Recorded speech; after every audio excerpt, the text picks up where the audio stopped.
Purposely. Your life, God's purpose. Listen at onpurposely.com. Did you pick a word for 2024? I did, and I've already forgotten it.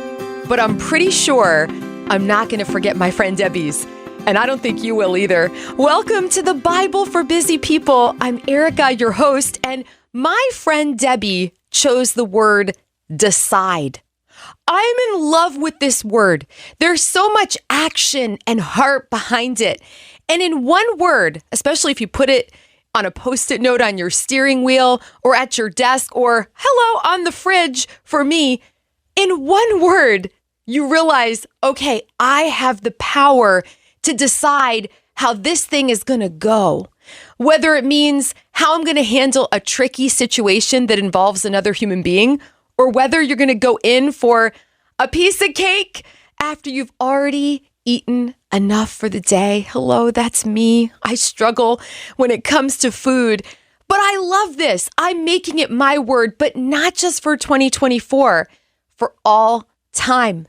It's a word that God is now using in my life. And I thought, this is the perfect word for a podcast series. So here we go. Every day, you and I are going to make a conscious decision. Every day, we're going to decide to do something God asks us to do in the Bible. Today, what if you and I decide to trust? Join me now in Mark's Gospel, chapter 16. You thought we were done with Easter. Easter is a year-round celebration here on the Bible for Busy People. So verse 1, Mark 16. Saturday evening, when the Sabbath ended, Mary Magdalene, Mary the mother of James, and Salome went out and purchased burial spices so they could anoint Jesus's body. Very early on Sunday morning, just at sunrise, they went to the tomb. On the way, they were asking each other, who will roll away the stone for us from the entrance to the tomb? Now, I want to pitch a little tent here on our walk with the two Marys and Salome, because how often do you and I do this? We try to figure it out, whatever it is, when God has it all ready, figured out. And all we need to do is put our hand in his and trust him. This is such a mind-blowing example to me. Okay, verse 4 now. But as they arrived, they looked up and saw that the stone, which was very large, I love that Mark puts that in there, had already been rolled aside. When they entered the tomb, they saw a young man clothed in a white robe sitting on the right side. By the way, does this story ever get old? No. The women were shocked, but the angel said, "Don't be alarmed. You are looking for Jesus of Nazareth, who was crucified. He isn't here. He is risen from the dead. Look, this is where they laid his body. Now go and tell his disciples, including Peter," hang on to that for a second, "that Jesus is going ahead of you to Galilee. You will see him there, just as he told you before he died." I want to camp on that for a hot second, including Peter. The angel wants Peter to know that Jesus still loves him, that the mercy of God is bigger than any mistake Peter could make or that you or I might ever make. I thought it was so telling that Mark included that little tiny phrase that's huge to you and to me.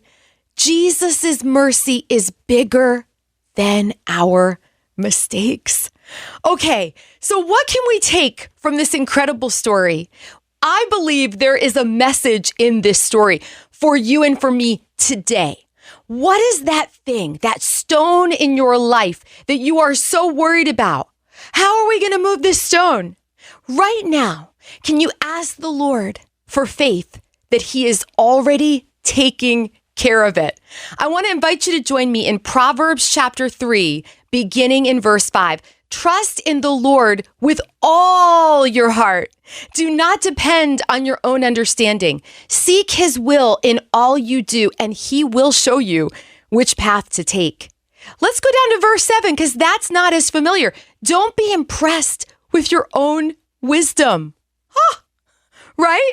Instead, fear the Lord and turn away from evil. Then you will have healing for your body and strength for your bones. There are so many reasons to trust the Lord. Psalm 37 now. Join me in verse 3. Trust in the Lord and do good. Then you will live safely in the land and prosper.